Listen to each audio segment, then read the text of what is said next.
Attention, cette émission est laissée à la discrétion de l'auditeur. Les propos et les opinions peuvent choquer. Oreilles sensibles s'abstenir. Richard Martineau. Un animateur pas comme les autres. Richard Martineau. Cube Radio.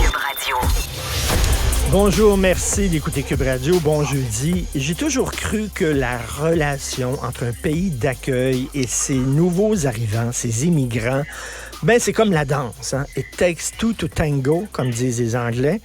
Il faut être deux pour danser le tango, c'est-à-dire je fais un pas vers toi et tu fais un pas vers moi. Les deux, on se rapproche l'un de l'autre. Malheureusement, pour ce qui est de l'intégration, le Québec, c'est comme si on n'en faisait jamais assez. Il faut toujours être plus accueillant, plus généreux, plus ouvert, etc. Puis s'il y a des immigrants qui s'intègrent moins bien, c'est pas de leur faute, c'est de notre faute. C'est tout le temps de notre faute, tout le temps. C'est qu'on n'a pas fait suffisamment d'efforts.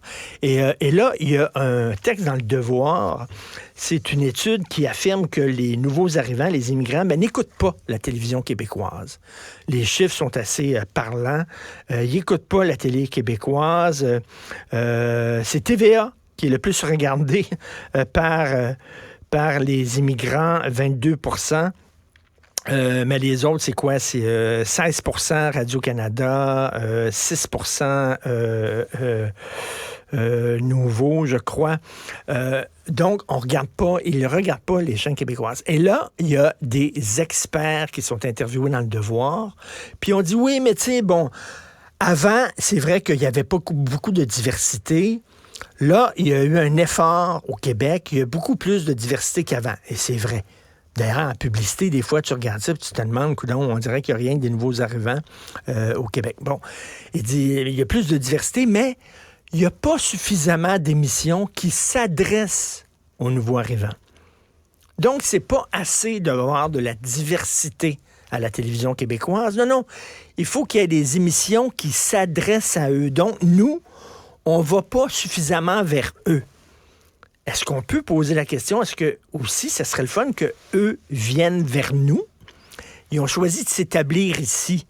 Il me semble que si je m'établissais, moi, je déménageais au Japon, j'essaierais de m'intéresser, premièrement, à apprendre la langue pour entrer en relation avec les gens là-bas.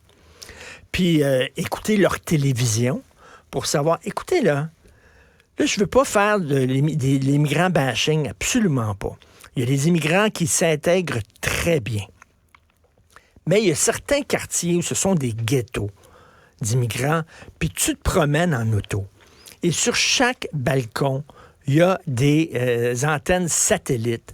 Et tu sais fort bien que ces gens-là sont branchés sur leur télévision de leur pays d'origine. Puis tu leur montres une photo de Guillaume Lepage, puis une photo de Véronique Cloutier. Ils savent pas c'est qui, ils n'ont aucune idée, parce que quand ils rentrent à la maison, ils regardent pas la télévision de leur pays d'accueil, mais la télévision de leur pays d'origine. C'est vrai, ça. Et là, on dit, oui, mais c'est parce que s'ils ne regardent pas la télévision québécoise, c'est la faute des Québécois. Il faudrait maintenant qu'il y ait des émissions, non seulement qui les représentent, mais qui leur parlent à eux, de leur réalité à eux. Qu'est-ce que je veux bien, mais c'est tout le temps la même affaire. C'est toujours la faute du Québec. S'il y a des gens qui ont de la difficulté à s'intégrer, qui ne veulent pas apprendre notre langue, qui ne veulent rien savoir de notre culture, c'est notre faute à nous autres tout le temps. Je m'excuse, mais je reviens là-dessus. Ça prend 2 personnes pour danser le tango. Nous autres, on veut bien danser le tango avec eux autres, mais il faudrait que des fois qu'eux autres veuillent aussi danser avec nous.